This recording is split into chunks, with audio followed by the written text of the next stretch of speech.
Oke, halo semuanya.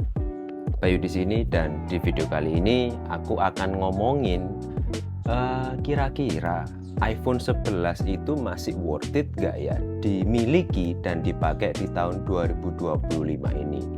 Karena kan kalian tahu sendiri bahwa kemungkinan di September besok di 2025 akan rilis yang namanya iPhone 17 dan saudara-saudaranya. Nah, biasanya iPhone-iPhone yang lama itu akan lebih disukai dan kepingin dimiliki oleh kita semuanya, termasuk aku. Oke, langsung aja kita masuk di pembahasannya, apakah masih worth it dimiliki di 2025 hingga nanti di 2026. Check this out. Oke, yang pertama faktor dari layar, teman-teman. Layarnya ini ukurannya 6,1 inch ya, segini, dan ini untuk tanganku ini masih oke lah untuk dipakai kayak gini, dan masuk saku pun juga masih enak kayak gitu.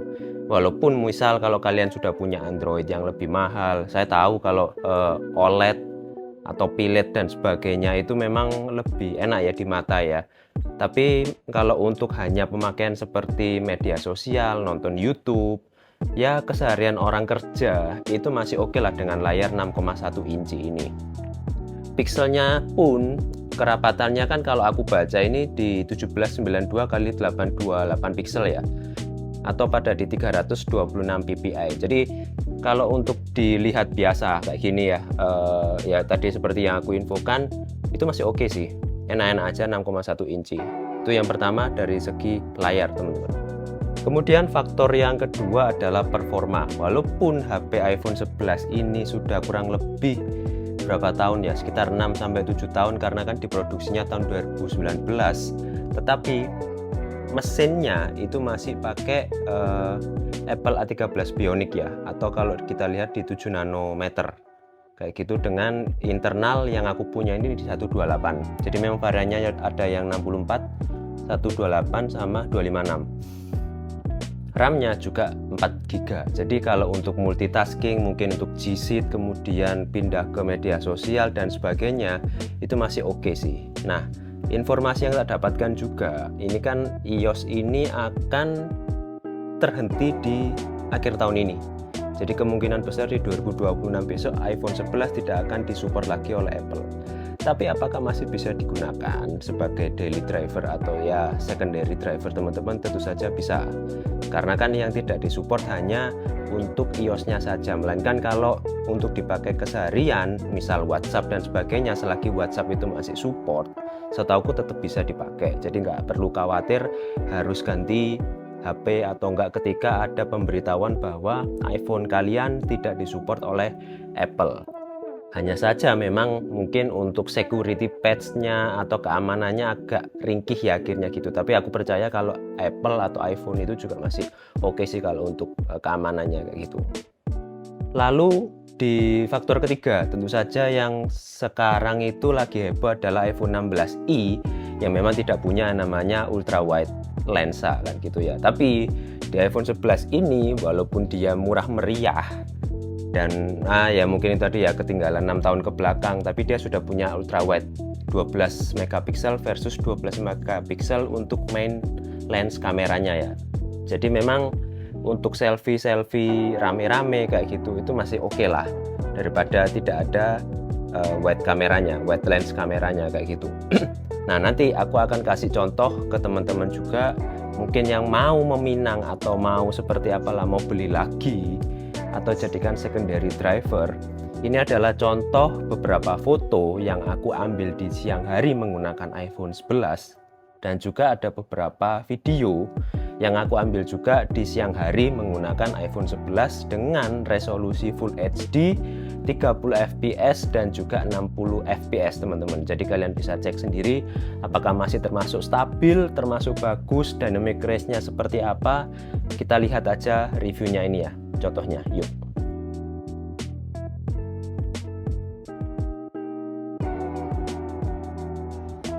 Oke, berikut hasil video dari iPhone 11 dengan resolusi Full HD 30 fps. Dipegang menggunakan tangan satu, dan kalian bisa dengar juga audionya. Ini berjalan biasa ya.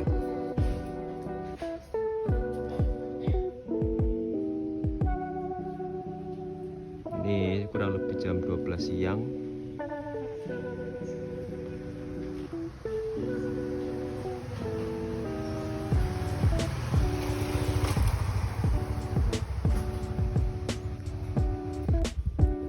Kalau ini iPhone 11 dengan resolusi Full HD 60 fps, dipegang dengan satu tangan.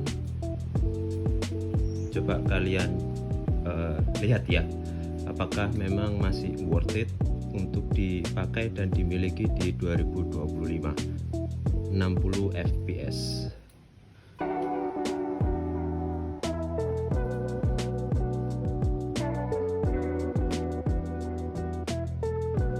Zoom cuma sampai 3 kali ya.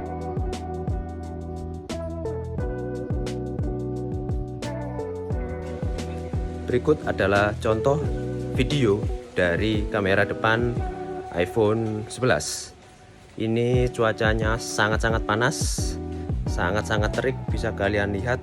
Ini di muka saya langsung kesentrong cahaya matahari ya, kayak gini. Jadi langitnya bener-bener gokil ya. Kalian bisa nilai sendiri apakah ini masih bisa worth it buat teman-teman kalau semisal hanya sebagai secondary driver. Oke, kita masuk di kesimpulan dari 3 faktor itu. Nggak perlu banyak-banyak juga. Kalau dari aku, kalau kalian memang melihat bahwa iPhone 11 ini dijadikan sebuah secondary driver ya, kalian punya HP yang lebih bagus untuk primary-nya, saya rasa itu masih oke untuk kalian miliki. Tapi kalau semisal kalian mau mencoba untuk iPhone 11 ini dipakai lebih lama, ya agak ngoyo, itu juga nggak masalah. Karena memang seperti yang tadi tak info, iOS ini kan memang terakhir di tahun 2025 atau 2026. Setelah itu kan sudah nggak ada update nih untuk iPhone 11.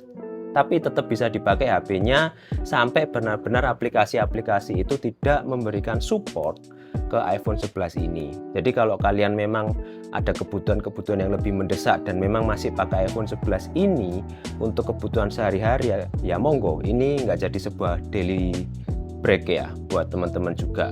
Dan untuk baterainya juga kalau aku pribadi, karena ini secondary HP ku, aku ngecas itu kurang lebih 1 kali bisa 1-2 kali lah, itu masih oke lah. Karena aku biasanya punya jadwal ngecas itu ketika persentase baterai sudah di bawah 40% kayak gitu. Jadi itu dulu yang bisa aku sampaikan. Monggo kalau mau coba meminang iPhone 11 ini yang butuh main kamera 12 megapiksel dan wide kamera 12 megapiksel, dan mungkin harganya juga sudah murah ya, kurang lebih sekarang itu di bawah 5 juta teman-teman untuk iPhone 11 varian yang 128 Inter ya kalau nggak salah.